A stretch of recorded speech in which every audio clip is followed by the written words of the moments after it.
Welcome to TV 15 news. Narasaraopet పట్టణంలో sanitization డ్రైవ్లో భాగంగా బుధవారం నర్సరావుపేట ఎమ్మెల్యే డాక్టర్ చంద్రవడ అరవిందబాబు స్థానిక 32 వార్డులో పర్యటించారు. సైడ్ కాలువల్లో పూడికను మరియు పెరిగిన పిచ్చి మొక్కలు గడ్డిని తొలగించారు. వార్డులోని స్థానికుల సమస్యలను అడిగి తెలుసుకున్నారు.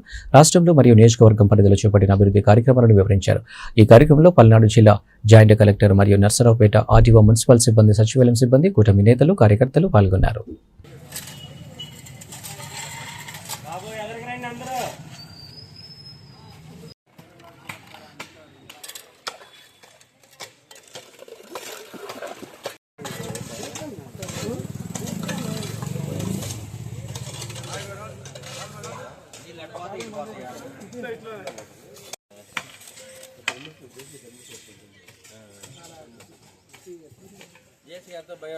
అందరూ కూడా ఈ కార్యక్రమంలో పాల్గొంటున్నారు. ఈ కార్యక్రమాన్ని అదే ఒక నాయకుడు దగ్గరుండేసి ఎమ్మెల్యే గారే దగ్గరుండి పారబట్టుకొని మురికి తీర్చడం వల్ల అధికారులు కూడా వారి అంతటికి వాళ్ళే వచ్చి ఈ యొక్క కార్యక్రమంలో పాల్గొనడం చాలా సంతోషంగా ఉంది.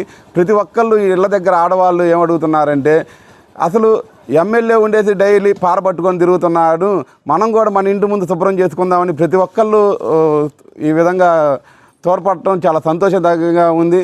అదేవిధంగా 34 వార్డులో కూడా ఇప్పుడు ఎక్కడ కూడా సమస్యలు లేకుండా చూడటం చాలా సంతోషదాయకంగా ఉంది.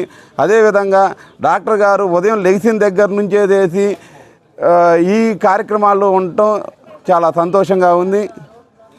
అదేవిధంగా మీడియా సోదరులకు కూడా ధన్యవాదాలు తెలుపుకుంటున్నాం. Thank you.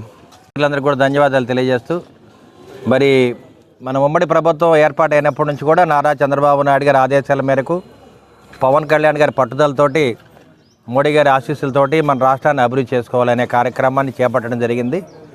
ఇవాళ నర్సరావుపేట పట్టణంలో మున్సిపాలిటీ మొత్తం కూడా కాలువలు, మరి గుంటలేని రోడ్లుగా తయారు చేయడం జరుగుతుంది. కాలువలు శుభ్రం చేయిస్తున్నాము. ఇవాళ ఇప్పుడు 32, 33 వార్డు హోసన్న మధ్యన చుట్టూతా శుభ్రం చేస్తూ ఉన్నాము.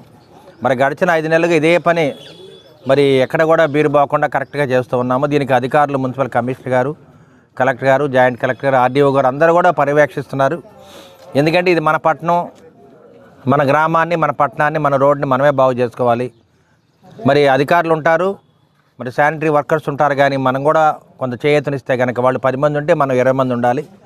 ఉమ్మడి కూటమి నాయకులు, కార్యకర్తలు అందరూ కూడా ఉత్సాహంగా పనిచేస్తున్నారు. కాబట్టి ఈ పట్టణాన్ని శుభ్రం చేసుకోవడం అనేది పెద్ద కష్టమైన పని కాదు. మనకి 6 నెలలు కష్టపడితే నర్సరావుపేట పట్టణానికి తప్పనిసరిగా రేపు రేటింగ్ వస్తే మంచి ప్రైజ్ రావడానికి జరుగుతుంది. కాబట్టి మరి ఇక్కడున్న కమిషనర్ గారు, కలెక్టర్ గారు ఆధ్వర్యంలో, ఆర్డీఓ గారు, జాయింట్ కలెక్టర్ ఆధ్వర్యంలో తప్పనిసరిగా మన నర్సరావుపేట పట్టణానికి మంచి శానిటరీలో మంచి ప్రైజ్ రావాలని చెప్పి కోరుకుంటున్నాను.